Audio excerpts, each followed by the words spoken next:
Garantia de propriedade privada, contratos respeitados e uma justiça transparente é fundamental para a atração de investimentos. Este é o Visão Libertária, sua fonte de informações descentralizadas e distribuídas. Esse artigo foi escrito por Estação Verão, revisado e narrado por Coreia com K.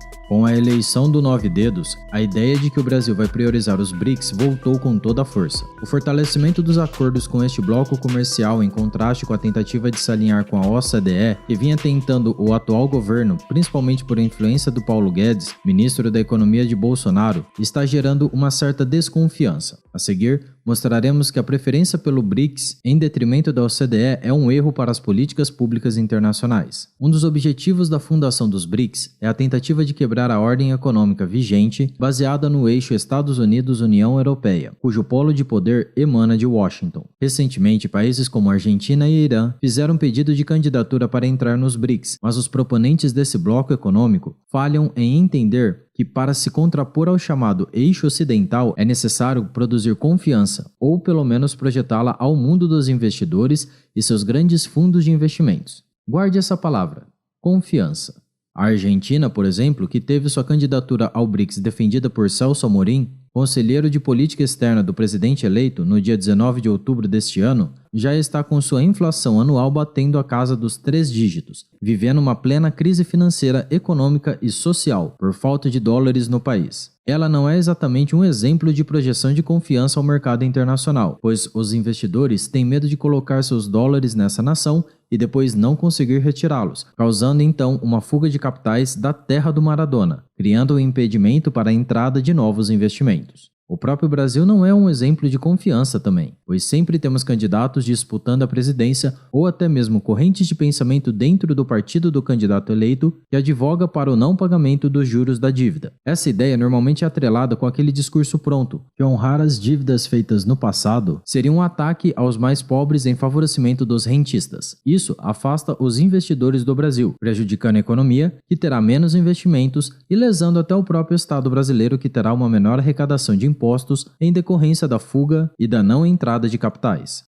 É legítimo o anseio por não querer pagar juros de uma dívida enorme, mas para isso basta que o Estado não emita a dívida, cuja ação necessária seria precisamente ser fiscalmente responsável. Essa ação, aliada à proteção inequívoca do direito da propriedade privada, é o que projeta a chamada confiança que os investidores tanto buscam. Por isso, os operadores de grandes fundos acabam procurando o eixo Estados Unidos-União Europeia como refúgio de seus investimentos, pois há uma maior confiança que terão seus juros pagos e que existe um sistema de justiça minimamente confiável para a resolução de conflitos. A União Europeia, que possui entre seus membros países historicamente irresponsáveis quanto ao gasto público, isto é, que produzem uma dívida enorme através do financiamento dos gastos do governo e depois não tem como pagar, como a Grécia, por exemplo, acaba projetando menos confiança ao mercado internacional, favorecendo a ida de maior volume do fluxo de capitais para os Estados Unidos, principalmente quando há sinais de crise, fato que estamos testemunhando neste ano de 2022, com a crise na Europa causada pela agressão russa na Ucrânia, em que o euro acabou se desvalorizando frente ao dólar. Ou seja, houve um fluxo de capitais saindo da Europa para os Estados Unidos. Dessa forma, podemos resumir que quanto menor o risco de calote, quanto mais transparente nas contas públicas e mais democrático for o país, maior será a confiança projetada internacionalmente para os investidores,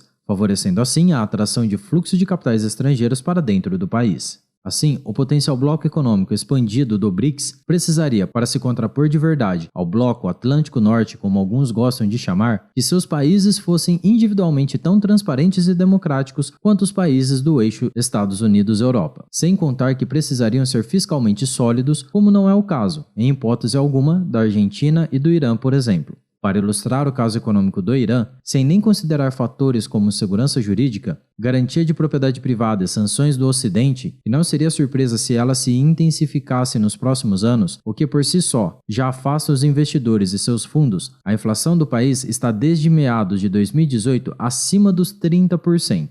Quem entende da importância da confiança deveria ficar mais entusiasmado com o Brasil na rota de reformas necessárias para entrar no bloco da OCDE, que visa maior transparência, maior segurança jurídica, redução de burocracias e corrupção, além da promoção da saúde fiscal das contas públicas, pois este é o caminho para aumentar a projeção internacional de confiança no Brasil. Rota essa que traria capital para o país, gerando investimentos, empregos, renda, arrecadação de impostos e, como consequência, melhor solidez fiscal para a nação e melhor qualidade de vida para a sua população. O vetor do ciclo virtuoso de geração de riquezas está com as reformas da OCDE e não com o atraso de um alinhamento com países como Irã e Rússia no BRICS+. Países instáveis como aqueles presentes na América do Sul são um excelente exemplo de onde os investidores não irão colocar seu dinheiro. Pense comigo, grandes investimentos em infraestrutura, por exemplo, demandam várias décadas para darem lucro. Você construiria algo deste setor em um país onde, em no máximo 4 anos, um governo pode vir e expropriar seu investimento, estatizando-o? Alie isso ao fato que as instituições relacionadas à justiça são degradantes ou ainda insanas, como o exemplo do Chile, que está querendo fazer uma nova constituição, que apesar de não fazer parte desse bloco, está próximo desses países. Ou no Brasil, onde o judiciário está de mãos dadas com o executivo, sendo que os 3 poderes deveriam ser totalmente separados. Não há nenhuma possibilidade de se ter garantia de propriedade privada aqui, ou ainda em qualquer outra nação dos BRICS. Rússia está em guerra, Índia continua sendo burocrática e corrupta. A China está com seu parlamento de mentirinha totalmente aliado com as ideias do Ursinho Pooh, e a África do Sul está em desordem e quase em convulsão social. Por mais tenso e dramático que estejam os países da Europa e os Estados Unidos, ainda assim, só um louco ou um investidor de altíssimo risco iria retirar o seu dinheiro desses países para investir no BRICS. E finalmente, o verdadeiro contraponto ao poder de Washington está na informação descentralizada e distribuída, que irá aos poucos retirar o poder dos burocratas e que transformará os países de dentro para fora, sempre no sentido de mais liberdade. O Bitcoin é apenas o começo de inúmeras inovações que vão renovar a ordem econômica mundial. Obrigado pela sua audiência. Se você gostou e só se você gostou desse vídeo, clique no ícone de curtir abaixo e compartilhe em sua rede social. Agora, se deseja ser notificado de outros vídeos, inscreva-se aqui no canal e depois clique no ícone da campainha. Escreva artigos você também. Acesse visãolibertaria.com. Até a próxima e tchau, obrigado.